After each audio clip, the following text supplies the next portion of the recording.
आज मैंने देश की माननीय वित्त मंत्री निर्मला सीतारमण जी से मुलाकात करी और दो अहम मुद्दों पे 3 करोड़ पंजाबियों की ओर से अपनी बात रखी।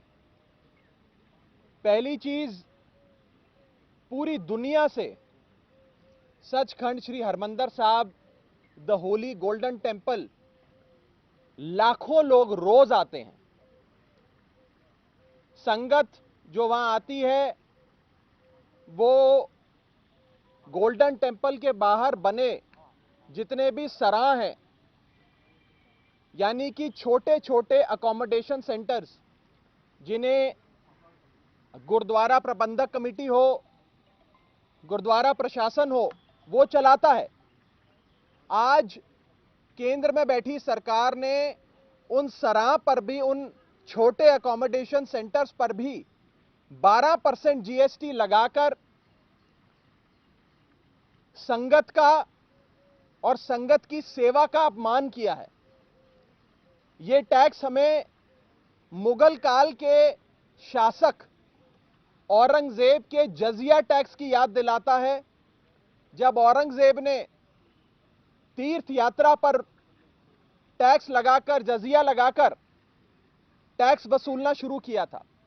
आज उसी प्रकार ये छोटे सराह जो गुरु साहब के दरबार के बाहर बने हैं, जहां पर संगत आकर रुकती है, आज उस पर भी जीएसटी लगाकर इस सरकार ने एक गलत काम किया। आज मैंने माननीय वित्त मंत्री जी को हाथ जोड़कर बेनती करी, पूरी संगत की ओर से, 3 करोड़ पंजाबियों की ओर से, कि इस टैक्स को वापस लिया जाए।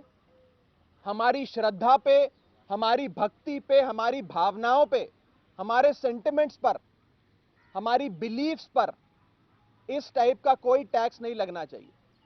मैं पेशे से चार्टर्ड अकाउंटेंट हूं। आपको मैं बता दूं कि टैक्स मुनाफे पे लगाया जाता है या मुनाफे के लिए बनी जो संस्थाएं हैं उन पे लगाया जाता है।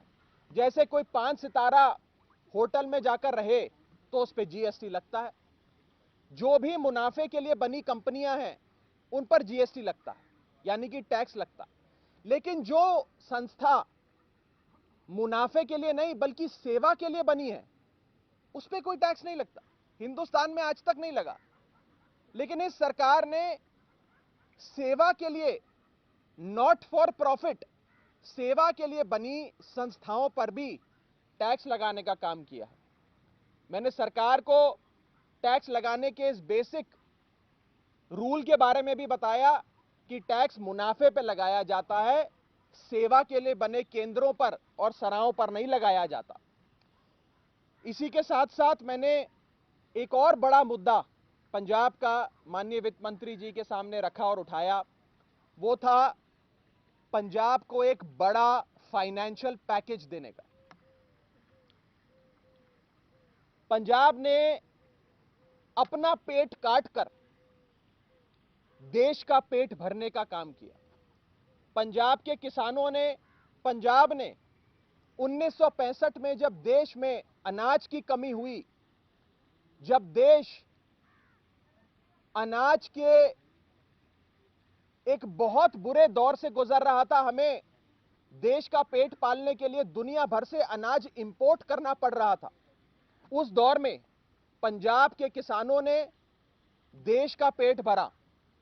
ग्रीन रेवोल्यूशन यानी कि हरित क्रांति की शुरुआत हो या फिर धान की खेती एक बड़े पदर पे, बड़े लेवल पे करने की बात हो, पंजाब के लोगों ने, पंजाब के किसानों ने वो करके दिखाया, जिसके चलते पंजाब ने धान की खेती करके देश का तो पेट पाला, लेकिन पंजाब का पानी सूखता गया। और आज पंजाब में हालत यह है कि 500 फीट, 600 फीट जमीन के नीचे भी पानी नहीं मिलता है। पंजाब में पानी की यह हालत देखते हुए और पंजाब के किसानों की हालत देखते हुए मैंने माननीय वित्त मंत्री जी से एक बड़े फाइनेंशियल पैकेज की और साथ ही साथ पंजाब को एडिशनल वाटर रिसोर्सेज देने की बात रखी। वो पंजाब जिसने मुश्किल दौर में भारत देश का पेट भरा, आज वो पंजाब सूबा अपने देश की सरकार के ओर देख रहा है, अपने देश की दिल्ली में बैठी सरकार की ओर देख रहा है और कह रहा है कि अब मुश्किल दौर में हमने आपका साथ दिया, अब आप हमारा साथ दीजिए और हमें एक बड़ा फाइनेंशियल पैकेज मिलना चाहिए, एडिशनल वाटर रिसोर्सेज हमें मिलने चाहिए। ये दो बड़ी मांगे आज मैंने माननीय वित्त मंत्री जी के सामने रखी हैं। एक मेमोरेंडम, एक ज्ञापन भी दिया है।